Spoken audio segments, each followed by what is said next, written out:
tulang punggung perekonomian kita itu sebenarnya bukan dari perusahaan besar, tapi justru dari UMKM yang sangat tinggi itu, 98% itu. Yang penting omsetnya berapa tercatat, kemudian kali 0,5 bayar pajaknya, tanpa memikirkan pencatatan untuk biaya. Hanya omset penjualannya saja. Nah, sekarang ini harus ada penjualan, harus ada biaya-biaya, baru dikalikan dengan tarif yang berlaku. Nah, aturan tersebut memang nanti akan sedikit memberatkan UMKM. Mereka taunya masih PP 23 tahun 2018 gitu. Jadi kami nggak tahu nih, kami cuman taunya ini berlaku selamanya. Oh enggak, ada pasal terakhir nih 7 tahun gitu. Jadi banyak rekan-rekan di universitas, akademisi itu turun untuk kita bantu sosialisasi deh gitu. Karena kekurangan tenaga kan si Direktorat Jenderal Pajak.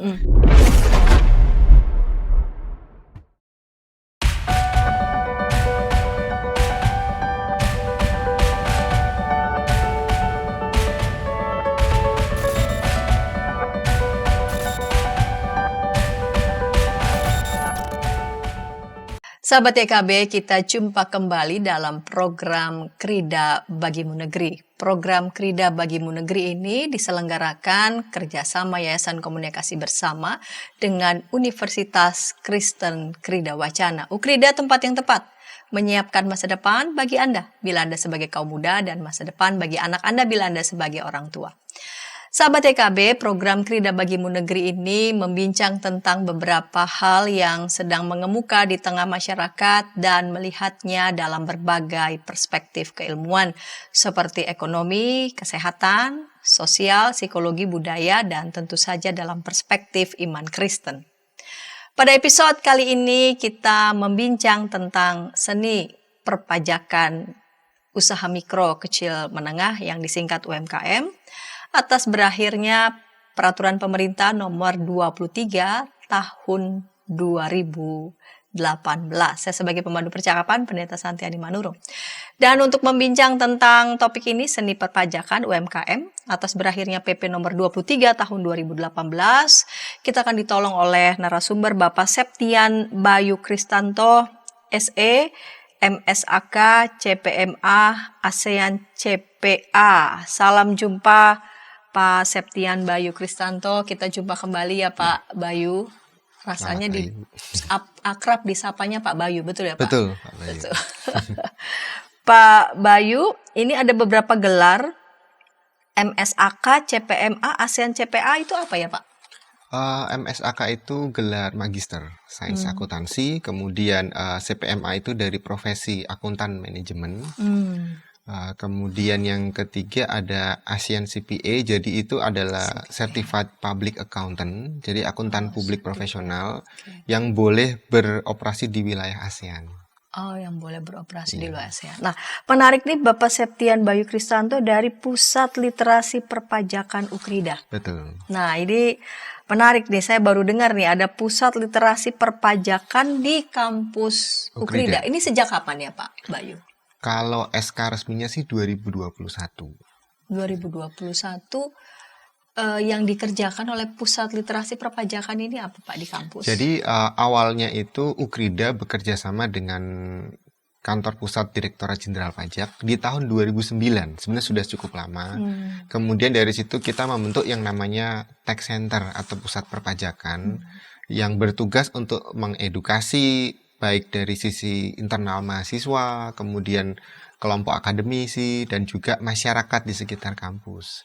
Nah, setelah itu, karena kita merasa wilayahnya sudah harus diperluas lagi, kita membentuk unit baru, yaitu namanya Pusat Literasi Perpajakan dan Sektor Publik. Jadi, kita mencakup bagaimana kita bisa membantu atau menolong, mungkin ada rekan-rekan yang punya usaha kecil, atau mungkin yang baru terjun ke dunia bisnis yang kebingungan gimana sih harus melaporkan perpajakan, mencatat dan sebagainya. Silahkan datang ke kampus gitu kan. Kita punya banyak tenaga profesional yang bisa membantu gitu dan bahkan bisa mensupport teman-teman sekalian. Saat ini sih masih tanpa biaya apapun. Pro bono. Tanpa biaya apapun.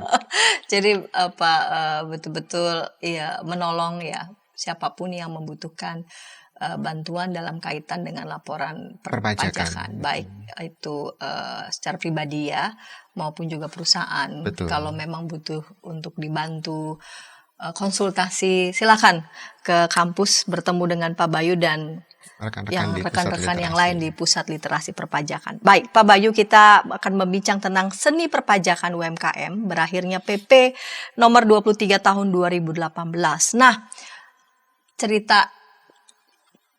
ceritain Pak Bayu sebelum PP nomor 23 tahun 2018 sih, awal mulanya tuh PP apa saja begitu ya yang berkaitan dengan dalam hal ini UMKM ya, yang lalu kemudian kepada mereka juga wajib harus membayar pajak sebelum bicara soal nomor 23 tahun 2018. Ya.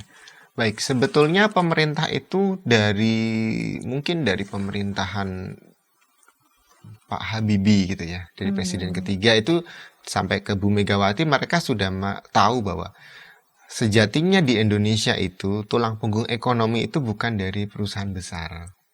Karena dengan adanya Kementerian Koperasi, kemudian Kementerian UMKM itu mereka melihat bahwa jumlah unit bisnis dari usaha mikro, kecil, dan menengah itu justru jauh lebih besar. Bahkan ada data di tahun 2019 itu jumlah perusahaan besar itu mungkin sekitar 1,2% dibandingkan dengan total seluruh unit usaha termasuk UMKM itu 98% sendiri. Artinya tulang punggung perekonomian kita itu sebenarnya bukan dari perusahaan besar, tapi justru dari UMKM yang sangat tinggi itu, 98% itu. Nah, pada awalnya UMKM itu masih diberikan peraturan yang mengikuti badan usaha yang di atasnya seperti perusahaan. Tarif pajaknya agak tinggi sehingga mereka enggan untuk mendaftarkan diri. Secara administrasi tidak tercatat. Kemudian sehingga tidak ada kewajiban kan harus lapor pajak, harus terlibat dengan pencatatan dan administrasi di bidang perpajakan. Nah, pemerintah mengeluarkan pertama kali itu di PP nomor 46, Peraturan Pemerintah 46 tahun 2013. Di situ untuk menyederhanakan sebetulnya. Jadi nggak usah deh kayak bisnis misalnya harus tahu keuntungan berapa, dikurangin biaya operasionalnya misalkan harus untuk sewa, bayar karyawan, terus kemudian utility dan sebagainya. Nggak perlu, kita pakai dari omset aja. Omset kali tarifnya rendah sekali 1%. Jadi berapa omsetnya dia per bulan kali 1%, nah itu adalah besar pajak yang harus disetorkan. Per tahun ya? Per tahun, dari mulai 2013. Ditambah tahun 2015 kita membuka pintu ekonomi, ada masyarakat ekonomi ASEAN. Jadi jenis usaha UMKM, ekonomi kreatif meningkat dengan pesat. Tapi kok administrasi perpajakan UMKM juga nggak nambah. Itu kenapa? Nah, itu jadi tanda tanya besar kan. Akhirnya Dirjen Pajak mengkaji dari 15, 16 sampai tahun 2017. Oke, kita buatkan ketentuan khusus deh gitu. Namanya PP 23 tahun 2018. Jadi buat UMKM yang mau bersedia mencatatkan diri secara administrasi gitu, diberikan fasilitas turun lagi 0,5%. Jadi motonya mereka adalah 0,5% sepenuh hati. Awalnya seperti itu. 0,5% sepenuh hati. Ya, dan itu cukup bertahap dari 18-19 itu mulai meningkat. Artinya di sini target pemerintah mereka meninggalkan bahwa jumlah kontribusi pajak meningkat itu tidak perlu dulu. Yang penting jumlah yang tercatat ini harus meningkat. Secara administrasi kita harus tahu jumlah UMKM yang resmi itu berapa. Itu tujuan dari target PP pertama ini. itu dulu. Jadi mau mencatat berapa jumlah UMKM di seluruh Indonesia. Betul. Supaya kita bisa menangkap ini potensi yang besar, kemudian bisa membagikan informasi tersebut ke pihak perbankan juga. Manakala UMKM butuh support dana, laporan pajak kan harus lancar supaya bank bisa memberikan bantuan secara finansial. Awalnya di situ. Nah, di situ ada ketentuan di pasal yang terakhir bahwa aturan ini berlaku maksimal 7 tahun. Itu untuk yang dimiliki oleh orang pribadi, artinya usaha yang atas nama pribadi itu. Misalkan saya punya usaha dagang Bayu misalkan sebenarnya itu maksimal 7 tahun. Itu paling lama di situ. 7 tahun itu artinya kan selesainya di 2024. Nah, ini sudah bulan 10, bentar lagi bulan 12 dan 2025 aturan tersebut selesai. Harusnya ada aturan baru, tetapi pemerintah tidak memberikan ketentuan lagi, jadi dia akan kembali ke aturan lama, ikut usaha, badan usaha, yaitu tarif tertingginya di 22%. Kalau dalam bentuk badan atau dalam orang pribadi ya tarifnya tergantung, bisa dari 5% sampai maksimal 35%. Lebih tinggi. Tadi Pak Bayu menyebutkan 7 tahun untuk pribadi, yang sebelumnya untuk seperti badan usaha lain kayak koperasi atau firma, itu berapa tahun? Ada Bu, di aturan itu juga diatur bahwa sebetulnya untuk orang pribadi paling lama 7 tahun. Tapi kalau kita bentuknya sudah CV atau firma yang tidak ada badan hukum yang stabil, itu boleh dikasih waktu sampai maksimal 4 tahun semenjak tercatat. Jadi kalaupun saya tercatatnya di 2020 ya berarti 4 tahunnya di 2024 juga. Oh, jadi tidak itu maksudnya tidak yang bukan dari 2018, tapi semenjak tercatat. Sejak tercatat. Nah, ketika ada kebijakan 0,5% sepenuh hati begitu. Itu lalu kemudian ada banyak kenaikan UMKM baik atas nama pribadi ataupun koperasi, mereka mencatatkan. Ya, jumlah tercatatnya naik lebih dari 2 kali lipat. Lebih dari 2 kali lipat. Itu dari bagaimana taunya, lalu kemudian bagaimana juga mendampingi, mengawal supaya UMKM di seluruh Indonesia itu dapat mencatatkan minimal goalnya tadi ya, supaya pemerintah juga tahu sebetulnya jumlah UMKM Indonesia ini berapa, karena mereka kan ternyata yang menjadi tulang punggung ekonomi. Betul. Itu bagaimana waktu itu cara pemerintah mengedukasi lalu kemudian mendampingi. Jadi pada saat menemukan solusi bahwa kita coba dengan penurunan tarif. Jadi Dirjen Pajak itu akan bekerja sama dengan Kementerian Koperasi dan UMKM. Dirjen Pajak yang bertugas ke lapangan memberikan sosialisasi. Nah, Kementerian Koperasi dan UMKM lah yang turun untuk mencatat. Jadi waktu itu saya juga sempat terlibat, misalkan kita harus ke Tanah Abang, itu banyak sekali UMKM di pedagang di Tanah Abang, kemudian di Mangga 2, itu mereka omsetnya rata-rata bisa 1 sampai 2 M dalam 1 hari gitu ya. Jadi ketika kita berhasil mendata itu lumayan, pertambahannya tinggi sekali. Jadi memang harus kerjasama dari berbagai pihak. Salah satunya adalah DJP, kemudian ada dari Kementerian Koperasi dan UMKM. Yang sekarang masih terus mereka, bahkan di setahu saya kayak di Tanah Abang, di Mangga 2, mereka sudah menempatkan 1 kantor pajak khusus di area bisnis tersebut, supaya kalau ada usaha baru tercatat, mereka nggak usah jauh-jauh deh, langsung datang ke kantor tersebut, tercatat secara administrasi tanpa harus menutup toko gitu untuk menyelesaikan administrasi tersebut. Jadi memang pendekatannya tidak pendekatan untuk awal begitu ya, tidak pendekatan yang pokoknya kalau nggak dicatatkan nanti lalu kemudian ditutup gitu, tidak seperti itu. Tidak ya. Jadi lebih cenderung ya kita seperti kalau lebih dibilang seperti humanis gitu ya. Oh iya. Catat dulu deh, nanti kita akan kasih sosialisasi, kita kasih pendampingan gimana supaya tertib administrasi. Tujuannya di situ. Iya. Yang penting itikat baik dulu begitu ya. Asumsi bahwa jangan-jangan mereka karena kurang paham atau nggak paham, lalu kemudian perlu ditemani, perlu didampingi. Itu prosesnya berapa lama sampai pada mereka lalu kemudian bersama-sama mau mencatatkan, dari mulai kebijakan pemerintah ya udah turunin 0,5% sepenuh hati. Sebetulnya sih kalau sampai sekarang itu masih berlangsung. Kalau dibilang apakah itu selesai, tidak. Jadi mulai 2015 itu ada namanya Tahun Pembinaan Wajib Pajak 2015. Dan dari situ sampai sekarang terus bekerja. Target mereka kan 1, Indonesia Emas 2045. Jadi mungkin sampai sekarang juga masih berlangsung gitu. Bahkan di 2018 itu evaluasi yang pertama. Seingat saya tahun 2018 itu adalah melihat seberapa persen generasi Indonesia itu sudah sadar pajak.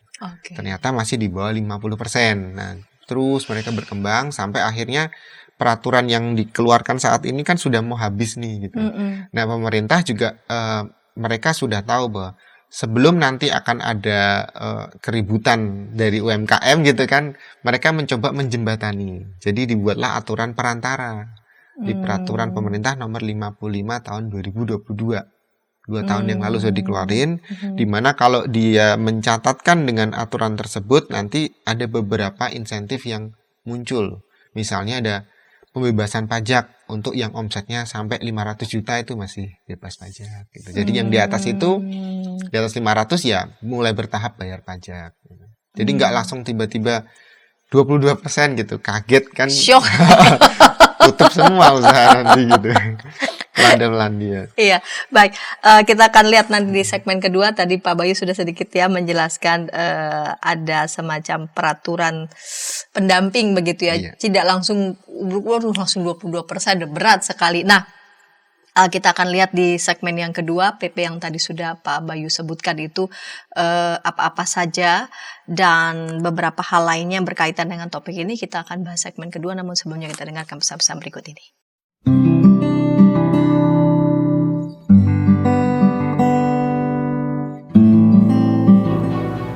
Hi folks, this is Daily Spirit for Youth, a daily devotional that helps you grow closer to God and apply His Word to your life. Daily Spirit for Youth dapat Anda saksikan hari Senin sampai Sabtu pukul 4.30 waktu Indonesia Barat di channel YKB TV. Kita jumpa dalam acara Pembangunan Jemaat. Pembangunan Jemaat setiap Senin di minggu kedua dan keempat pukul 20 waktu Indonesia Barat. Dapat Anda nikmati di channel YKB TV. Dari gungkungan malam gelap. Nyanyikanlah nyanyian baru setiap hari Rabu pukul 12 waktu Indonesia Barat. Dapat Anda nikmati di channel Lagu Rohani YKB TV.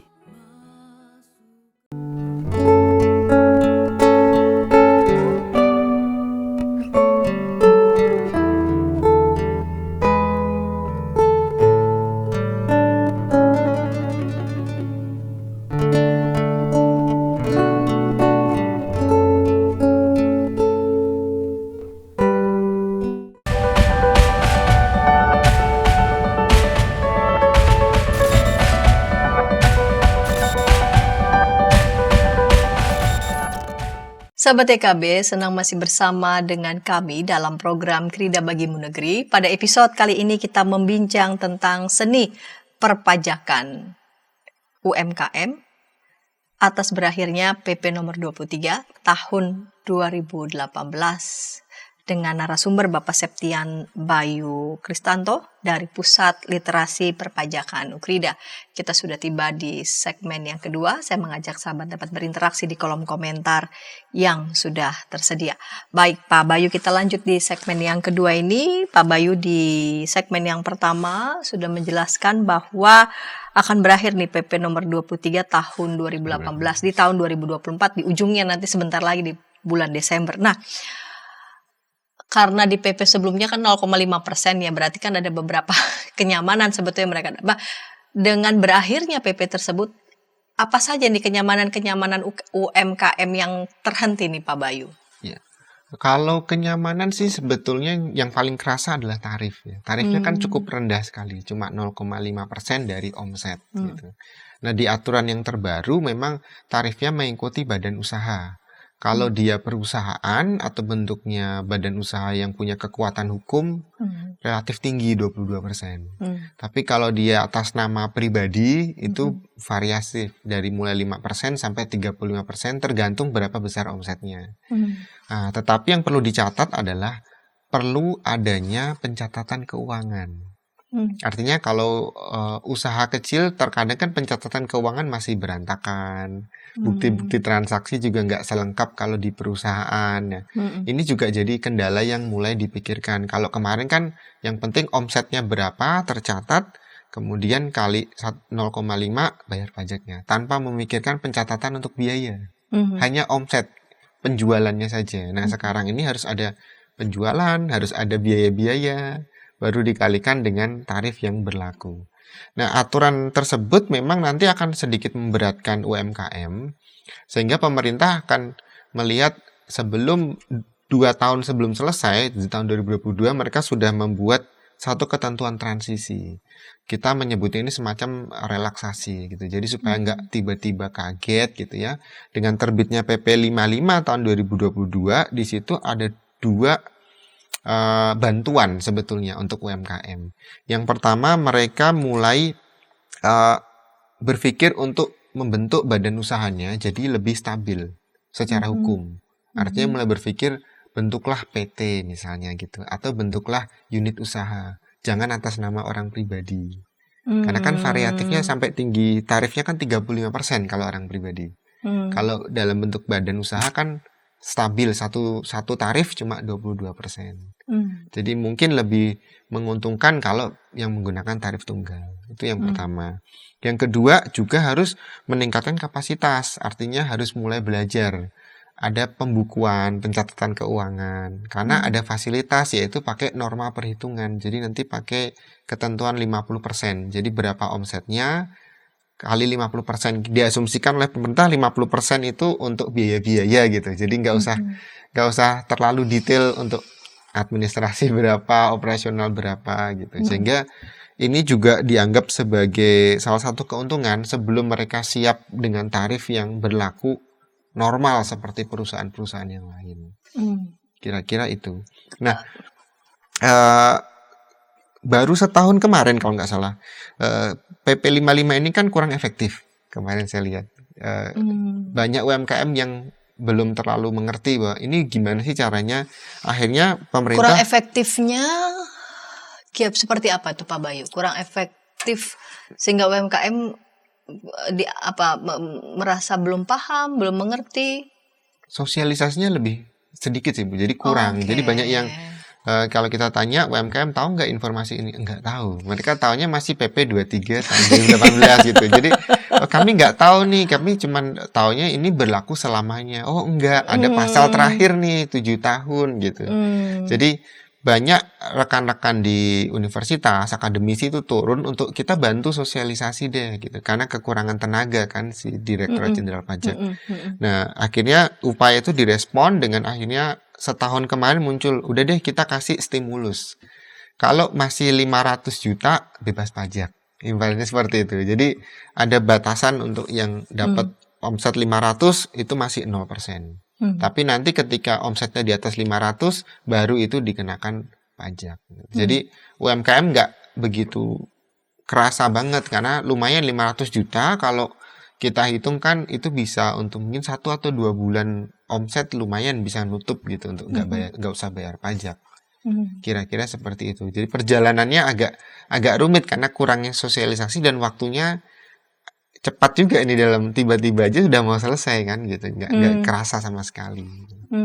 Nah tadi kan Pak Bayu ada memberikan catatan ini, mereka mesti sudah rapi melakukan pencatatan keuangan, lalu kemudian untuk usaha-usaha yang masih atas nama pribadi disarankan untuk mengubahnya menjadi PT yang jauh lebih kuat. Nah untuk mengubah dari usaha yang pribadi sampai PT itu butuh waktu berapa lama dan pastinya juga kan butuh SDM buat mereka bagaimana sampai mereka lalu kemudian menjadi stabil begitu usaha mereka menjadi PT. Betul. Jadi kalau di dalam perpajakan kita mengenal 3 bentuk proses. Dari usaha pribadi, kemudian ada badan usaha persekutuan dalam bentuk firma, usaha dagang, itu tidak harus berbadan hukum atau paling tinggi PT. Nah, kalau nggak bisa langsung ke PT ya boleh dalam bentuk usaha dagang persekutuan gitu. Jadi 2-3 orang aja pemodal bagi hasil gitu. Jadi tidak harus pakai SDM yang lengkap gitu. Tapi kalaupun harus jadi PT, sekarang prosesnya relatif cepat. Nggak nyampe 1 minggu juga jadi. Banyak sekali kan kantor-kantor jasa hukum kan untuk mereka juga bilang cuman berapa, ada yang sampai dari 2 juta sampai 3 juta untuk bentuk badan hukum selesai gitu. Nah permasalahannya adalah tinggal di memaksimalkan SDM. Yang SDM ini dikasih kebebasan. Kalau UMKM kan tidak seperti perusahaan yang kaku gitu, harus lulusan S1 mungkin atau enggak. Ini mungkin keluarganya sendiri juga boleh gitu dipakai atau merangkap juga nggak apa-apa. Jadi direktur menangkap keuangan karena masih minim SDM kan, itu tidak dipermasalahkan. Yang penting mereka mulai sedikit demi sedikit belajar merapikan keuangan supaya administrasinya jadi lebih bagus sehingga kalau ditanya berapa pajak yang harus dibayar, berapa pendapatannya dalam waktu singkat mereka sudah bisa melakukan itu dengan baik gitu. Bagaimana dengan mereka yang freelance dalam tanda petik gitu? Apakah mereka akan dikenai atau sejak semula apakah mereka dikenai wajib pajak seperti PPPP yang lainnya kepada UMKM atau mereka sendiri dibedakan? Iya, jadi pemerintah sudah tahu bahwa mereka sudah bikin pagar gitu supaya yang freelance seperti ini atau yang kita sebutnya pekerjaan bebas itu tidak boleh punya dua kantong atau nggak boleh melangkah dengan dua kaki. Jadi kalau mau pekerja bebas punya aturan sendiri, Bu. Misalnya musisi gitu kan, dia sudah punya tarif pajak sendiri. Atlet punya tarif pajak sendiri. Kalau musisi terus ternyata dia punya usaha juga, yaitu berarti 2 kali memang pencatatannya. Tidak boleh dijadikan satu. Jadi dia sebagai musisi, dia ada pajaknya sendiri. Untuk usaha ada sendiri. Ketika dia misalkan punya usaha, dia tetap dikenai pajak, tapi pajaknya usaha. Iya, atas begitu. Usaha. Makanya lebih baik sih kalau usaha dalam bentuk badan. Kalau musisi misalkan itu kan atas nama pribadi. Atau dia olahragawan atas nama pribadi gitu. Apakah kalau misalkan menjadi badan jauh lebih kecil kah bebannya atau bagaimana, Pak? Kalau beban belum pasti lebih kecil sih, tergantung dari omsetnya berapa. Tetapi semakin tinggi omset yang didapatkan. Karena kan Pak Bayu tadi memberikan saran begitu. Kalau pribadi menjadi badan, apa yang menjadi keuntungan katakanlah ketika bedanya UMKM masih atas nama pribadi dengan badan. Atas nama badan itu pemerintah bisa menjamin adanya insentif. Contoh misalnya waktu COVID kemarin gitu ya, yang badan boleh dapat insentif pembebasan pajak. Tapi yang badan nih, yang orang pribadi enggak. Begitu gitu. ya. Iya, jadi memang supaya mereka mengutamakan yang lebih tertib administrasi. Oke. Tujuan pemerintah ke situ sih. Kalau pribadi cenderung nggak bisa rapi administrasi. Kalau pribadi, karena pengawasannya lebih sulit sih. Bukan berarti pribadi terus tidak rapi, bukan. Tapi kalau pribadi atau usaha atas nama pribadi, kita tidak pernah bisa memastikan ini realitanya sekian atau enggak. Jadi out of control seperti itu. Sehingga lebih bagus sih kalau dalam bentuk badan usaha tercatat di Kemenkumham, kemudian mungkin kalau di perdagangan di Departemen Perdagangan atau Perindustrian, itu lebih pasti gitu. Badan hukumnya ada, administrasinya jelas, butuh bantuan apapun selama resmi ya kita bisa catatkan. Nah, melihat dari realitas ini, sejauh yang Pak Bayu amati dan Pak Bayu dengar, gimana UMKM yang atas nama pribadi sudah mulai belum mereka berbenah menjadikan usahanya di dalam bentuk badan, atau udahlah tadi kan Pak Bayu udah mengatakan yang realitasnya untuk sadar pajak aja tidak sampai. Nyampe 50%. Itu dia tidak sampai 50%. Karena dia pikir dengan jadi badan kan lebih bisa terkontrol kan sebetulnya kan itu. Itu gimana Pak Bayu? Sampai pertengahan tahun ini sih masih 50-50. Ada yang secara sukarela mau, tapi lebih banyak yang tidak mau juga. Tapi bukan berarti mereka tidak mau bayar pajak, bukan. Mereka lebih cenderung takut. Jadi kalau mendengar kata pajak itu sudah asumsinya itu bermacam-macam. Ada yang negatif lah. Nanti jangan-jangan kita tiap ini pajaknya makin gede, atau jangan-jangan semua catatan kita ketahuan atau apa. Jadi lebih cenderung ke stigma ketakutan itu. Dari lagian mereka, ini yang saya temui gitu misalkan, usaha kecil, Pak kita untungnya aja segini, ini kita pikir buat usaha besok gitu. Jangan mikir untuk bayar pajak, untuk survive besok aja kita harus ngatur lagi gitu. Nah, itu dalam pikiran mereka, ketakutan itu yang membuat mereka ntar dulu deh, nanti aja deh gitu. Padahal maunya pemerintah tertib aja dulu, nanti kita kasih kok bantuan. Kalau kita tertib, mungkin 3 bulan ini deh kamu nggak usah bayar pajak, atau kalau omset kita turun atau bahkan rugi, kita tinggal lapor. Bisa kok kita misalkan, Pak usaha kami rugi nih 1 tahun ini, pemerintah kasih fasilitas maksimal 5 tahun itu boleh nggak bayar pajak. Kalau ruginya berturut-turut, ada fasilitas seperti itu. Tetapi ya dengan catatan dalam bentuk badan usaha. Gitu. Kalau orang pribadi ya mohon maaf tidak dijamin gitu sama pemerintah. Karena tadi ya Terlalu nggak berat, yakin juga. iya, terlalu berat untuk diawasi semuanya. Gitu. Iya. Jadi memang mudahnya adalah badan. Jadi kalaupun pemerintah memberikan insentif, lebih terukur Betul. dan terkontrol karena memang sudah tercatatkan gitu ya Pak Bayu ya. Betul. Jadi jangan buru-buru merasa resah lalu kemudian, nanti kalau merugi namanya usaha naik turun ya. Apalagi kalau usahanya itu masih kecil, nanti khawatir kalau nanti dibeban-bebankan terus malah jadi tutup usahanya. Iya, itu yang jadi problem sekarang nih.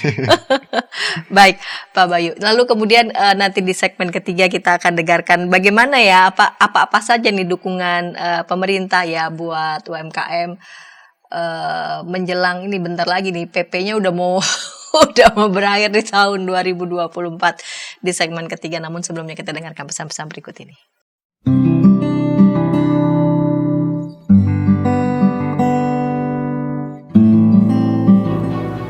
Hi folks, this is Daily Spirit for Youth, a daily devotional that helps you grow closer to God and apply His Word to your life.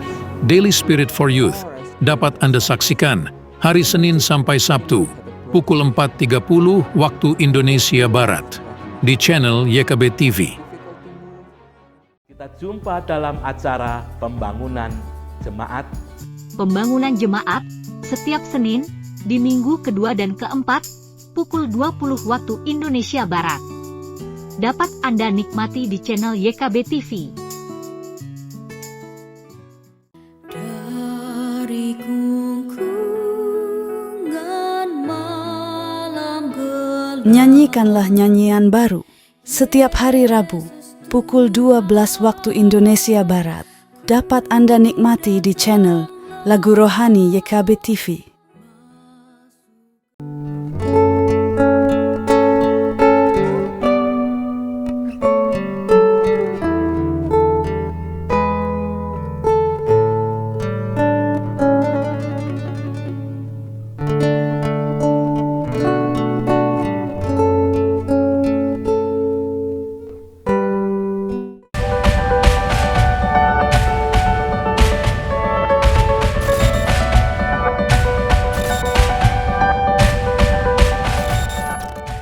Sahabat, senang masih bersama dengan kami dalam program Krida Bagimu Negeri. Pada episode kali ini kita membincang tentang seni perpajakan, usaha mikro, kecil, dan menengah, atas berakhirnya Peraturan Pemerintah Nomor 23 Tahun 2018.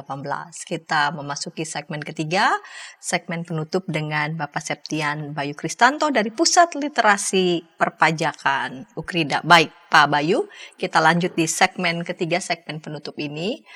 Sebentar lagi berakhir tahun 2024 dan PP nomor 23 tahun 2018 ini juga akan berakhir. Apa saja bentuk-bentuk dukungan pemerintah nih buat para UMKM mempersiapkan mereka Supaya nggak kaget. Iya. Gitu. Iya, sejauh ini sih memang pemerintah sadar bahwa untuk menerapkan aturan yang terbaru itu nggak bisa langsung seperti kayak kita mencabut bulu gitu kan. Pasti akan kerasa sakit gitu. Jadi mereka berupaya memberikan aturan-aturan pendamping, misalkan seperti tadi masih free pajak deh sampai 500 juta. Itu yang jelas dari pemerintah selama dia tercatat dengan resmi. Atau kalau mau kita ambil contoh yang cukup berhasil itu ada di kota Jogja. Kalau kita bisa memahami, Jogja itu kan memang terkenal dengan wilayah Jalan Malioboro itu banyak sekali UMKM. Nah, sekarang sudah rapi, sudah dibersihkan dan digeser sedikit ke dalam, itu namanya Teras Malioboro. Itu memang sengaja dibuka oleh Sri Sultan Hamengkubuwono untuk jadi lokasi misalnya sebagai wisata kuliner, oleh-oleh, aksesoris dan kerajinan, supaya UMKM itu kalau dia mau pindah ke situ secara resmi dicatat oleh Pemprov dan didaftarkan langsung ke kantor pajak. Jadi mereka nggak perlu pusing gitu. Jadi kamu pakai tempat di sini deh, nanti kita yang urusin pendaftarannya. Bahkan dikasih biaya operasional gratis. Itu udah dukungan pasti supaya Pemprovnya jemput bola nih. Jadi supaya nggak ribut ketika digeser, dikasih tempat dan dicatatkan resmi tanpa dikasih biaya apapun gitu. Jadi supaya mereka mau membantu pencatatan yang relatif lebih humanis kalau di Jogja. Sebenarnya cukup banyak juga di Indonesia Timur, di sekitar NTT, NTB itu banyak sekali sebetulnya perdagangan, kemudian yang tidak tercatat, tapi juga Pemprov mereka juga turun tangan langsung. Memang pemberitaannya kurang, tapi kalau yang teras Malioboro ini yang banyak dibahas karena dia kerjasama Pemprov dengan dinas koperasi. Ada juga yang mungkin kecil-kecil gitu perusahaan. Oke, yang kecil-kecil kita kumpulin dari kelompok koperasi, dijadikan koperasi baru dicatatkan. Jadi pencatatannya atas nama koperasi, bukan atas nama pribadi lagi. Jadi badan usahanya adalah koperasi. Nanti bekerja sama mungkin dengan 10 pribadi yang punya usaha di situ atau 8-9 orang di situ. Nanti mereka bagi hasil bersama-sama. Nah, Gitu. respon para pelaku usaha bagaimana? Kalau Waktu yang di pas Jogja di sih Jogja. mereka menerima dengan sangat baik. Bahkan efeknya kita bisa lihat kalau Ibu ke Jogja lagi nih, Jalan Malioboro sudah bersih kan dari pedagang-pedagang kaki lima, kita bisa lewat lancar, tatanan kotanya jadi bagus, kemudian pendapatan daerahnya juga meningkat sebetulnya. Karena orang mau beli aksesoris apapun, kalau dia tempatnya lebih tertata, lebih rapi, orang pasti mau mampir dibandingkan yang cuma di pinggir jalan. Omsetnya naik, otomatis pemasukan negara juga dapat tuh dari situ pajaknya. Gitu. Nah, kalau ini memang ternyata tergolong sukses begitu, dan tentang contoh di Malioboro bisa menjadi contoh juga buat kota-kota yang lain, kira-kira ini promising nggak? Kira-kira ini menjanjikan nggak? Atau ternyata nanti akan pemerintah harus menggunakan perangkat-perangkat lain disesuaikan dengan kultur dan sebagainya, karena tinggal berapa bulan lagi. Iya. Sebetulnya ada, kami di kampus juga mengajarkan itu, namanya adalah strategi perpajakan atau perencanaan pajak. Nah, kalau kami di kampus memang ada satu mata kuliah khusus yang membahas mengenai perencanaan pajak. Khususnya untuk UMKM kita juga punya beberapa strategi. Misalnya kalau untuk usaha yang menengah dulu yang paling gede, itu kita bisa membantu untuk melakukan evaluasi atas investasi dan pengeluaran, karena mereka sudah punya pencatatan keuangan. Kenapa investasi? Karena pemerintah kan sedang menggalakkan kalau ada yang mau investasi ke yang berbasis keberlanjutan, sustainability, ataupun perekonomian hijau, itu dibebaskan dari pajak. Atau pajaknya lebih kecil dibandingkan investasi biasa. Jadi 10%, sekarang jadi 3%. Itu kan keuntungan gitu untuk unit-unit bisnis atau UMKM yang mau investasi ke sana. Kemudian ada juga strategi, kita bisa manfaatin yang namanya insentif pajak. Kalau kita tercatat resmi, kita bisa lapor, misalnya kita tahun ini sedang ada kesulitan keuangan gitu. Boleh dikasih fasilitas seperti yang saya bilang tadi. Ada jangka waktunya maksimal 5 tahun berturut-turut gitu. Nanti kalau sudah 5 tahun masih rugi gimana? Ya tetap nggak bisa. Tapi maksimal paling nggak sudah ditolong lah 5 tahun gitu. Kemudian bisa juga dengan sarannya pemerintah tadi, cobalah mengarah ke PT atau menjadi badan usaha yang berbasis hukum, supaya secara hukum sah, secara perbankan sah gitu kan. Jadi pemerintah memantaunya gampang, butuh keuangan ya nanti bisa langsung dialirkan lewat bank. Bank juga boleh ditugaskan untuk membantu keuangan asalkan si UMKM itu tercatat dalam bentuk PT atau perusahaan gitu. Kemudian ada juga terkait dengan SDM tadi Ibu sempat sebut kan gitu. Nanti mereka kekurangan SDM enggak? Nah, kalau kita di program studi akuntansi, kita kenal banyak software akuntansi gitu. Jadi mungkin kita nggak perlu bayar tenaga yang spesialis gitu ya. Anak SMA pun juga diajari software akuntansi bisa gitu. Semua pembukuan keuangan bisa kita catatkan dari komputer ataupun bahkan menggunakan HP. Sekitar 2019 itu pun saya sudah mulai dengan teman-teman itu, kita ada yang namanya aplikasi keuangan UMKM. Dimulai dari stan yang membuat. Itu ditanamkan di handphone, Bu. Jadi pedagang di aplikasi di Android gitu. Jadi mereka misalkan di prakteknya waktu di Mangga 2 ketika ada penerimaan ya tinggal dicatetin aja di situ, di input pakai HP-nya dia. Nanti dalam 1 bulan dia tinggal diklik saya mau laporan keuangan. Nanti kelihatan berapa masuk, berapa keluar, berapa pajak yang harus disetor. termasuk form pajaknya. Hmm. Jadi sudah tinggal setor aja. Ada aplikasi yang seperti itu. Itu kan tidak membutuhkan tenaga manusia yang harus digaji tinggi gitu ya.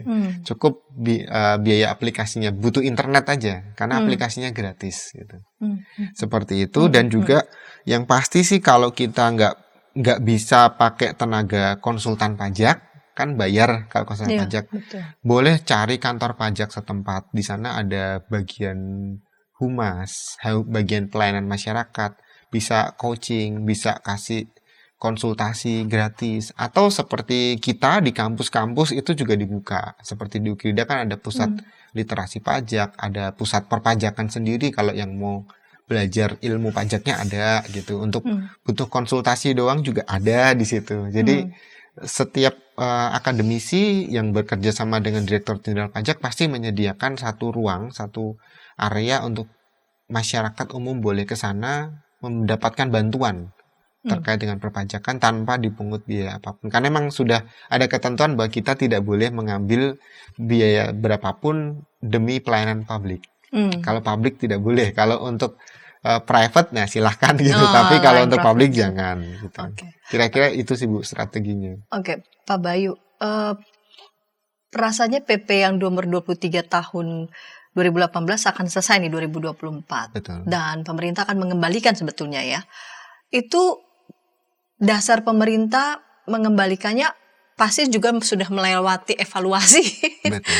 Lalu karena seharusnya kan bukan 0,5% begitu ya. Lalu kemudian nanti akan jadi dibebankan 20. Pak Bayu bisa memberikan penjelasan apa ya dasar kira-kira ya pemerintah menghentikan di 2024 telah melakukan evaluasi dan kedepannya kira-kira ini akan berapa persen begitu mereka para pelaku usaha yang memang akan apa ya membayar pajak mereka sesuai dengan ketentuan menjadi 22%. Saya percaya ini pasti sudah melalui evaluasi sehingga pemerintah menetapkan ini sudah selesai lalu kemudian ditambah begitu bebannya menjadi 22%. Sebetulnya dari 2018 pada saat PP itu dibuat itu mereka sudah punya perencanaan besar karena pada 2018 itu kan sudah masuk yang namanya ekonomi baru, muncullah ekonomi kreatif. Banyak ladang bisnis baru yang mungkin di zaman saya, zamannya Bu Santi mungkin nggak muncul, misalkan influencer, YouTuber gitu kan, itu bisa jadi pendapatan gitu. Nah di situ mereka sudah berpikir bahwa nanti mungkin 7 tahun lagi kita nggak boleh batasin nih karena akan banyak ladang ekonomi baru, kemudian banyak pekerjaan baru, semua yang berbasis kreativitas mendatangkan keuntungan. Nah keuntungan itu adalah subjek pajak gitu. Jadi kita nanti akan putus di situ karena mereka sudah mempertimbangkan kita akan berkembang gitu kan. Sekali lagi karena Indonesia itu selalu ada dua ya. Yang pertama pasti bonus demografi itu selalu didengung-dengungkan, dan yang kedua kita tuh pengennya generasi emas gitu. Saya nggak tahu di mana targetnya, tapi 100 tahun Indonesia Merdeka 2045 dan bonus demografi, dua hal itu kalau kita search tentang Indonesia itu selalu diutamakan dan itu juga sudah dipikirkan oleh mereka. Generasi yang sekarang pun mungkin kita nggak bisa patok ini pekerjaan harus ada di PT, nggak juga gitu. Nah artinya pemerintah harus juga nanti mungkin ya kalau melihat peluang-peluang usaha yang baru, entah itu YouTuber, entah itu influencer, dan nggak tahu lagi nanti seperti apa canggihnya, bisa saja peraturan pemerintah pun bisa ditambah supaya tertarget begitu, katakanlah mereka-mereka yang memang punya usaha-usaha yang nggak bikin badan, mereka sendiri bisa, 2 orang bisa, dan penghasilannya tuh gede gitu. Betul. Itu sudah saat bertahap sih, mulai dari 2 tahun yang lalu itu ada pajak atas e-commerce. Yang kita jualan di Tokopedia, Bukalapak, itu sudah mulai kena. Kemudian awal tahun ini adalah pajak just tip. Itu kan pasti orang pribadi, jasa titipan. Itu sudah mulai dikenakan juga. Itu gimana menargetkannya bahwa katakanlah yang just tip juga bisa dikenai pajak?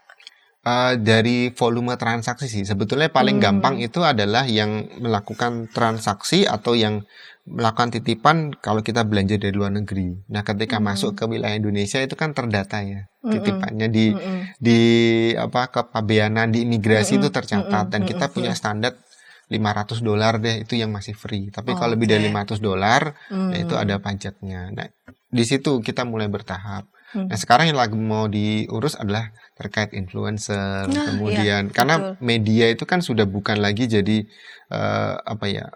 jadi booster utama gitu. Seperti kayak ya kalau kita contoh pemilu kemarin kan booster utama itu bukan di medianya tapi influencernya gitu. Jadi ini mulai dipikirkan oleh pemerintah supaya celah-celah pendapatan negara itu bisa dimaksimalkan dari kejadian seperti ini. Salah satunya juga UMKM. UMKM kan dengan banyaknya startup baru kan pasti mulainya dari UMKM. Nah, itu targetnya pemerintah sebetulnya.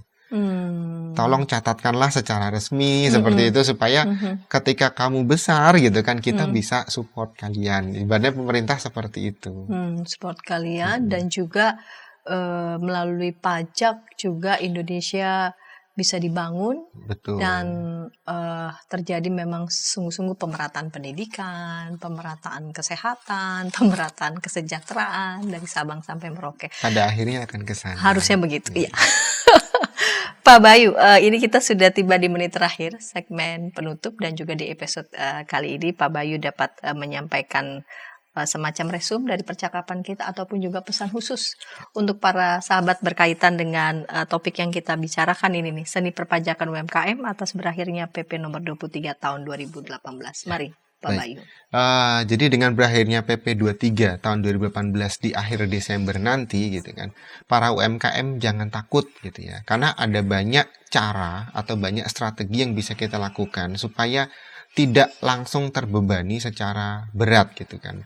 Mungkin kalau kita bingung ya kita bisa cari informasi dari Google dan sebagainya, atau kita bisa langsung datang ke kantor pajak setempat atau mungkin ke universitas yang memiliki pusat pajak supaya kita bisa dibantu seperti apa caranya supaya kita tidak langsung menerima target yang besar gitu ya, pendapatan yang besar, tetapi justru kita bertahap diajarkan dan disosialisasikan dengan baik bagaimana cara mengatur keuangan kita dan tetap berkontribusi dengan pajak kepada negara.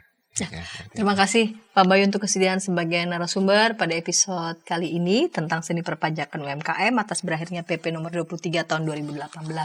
Saya membacakan Roma 13 ayat 7. Bayarlah kepada semua orang apa yang wajib kamu bayar. Pajak kepada orang yang berhak menerima pajak, cukai kepada orang yang berhak menerima cukai, rasa takut kepada orang yang berhak menerima rasa takut, dan hormat kepada orang yang berhak menerima hormat. Kita sudah mempercayakan pemerintah sebagai wakil kita untuk bisa melaksanakan berbagai macam program, dan semua program-program itu memang membutuhkan begitu banyak support, tak terkecuali juga setiap dana, setiap keuntungan dari kerja kita, dan kita percaya semua pajak yang dibayarkan oleh kita semua dan para sahabat itu dapat digunakan seoptimal mungkin dan sungguh-sungguh untuk Indonesia yang jauh lebih baik.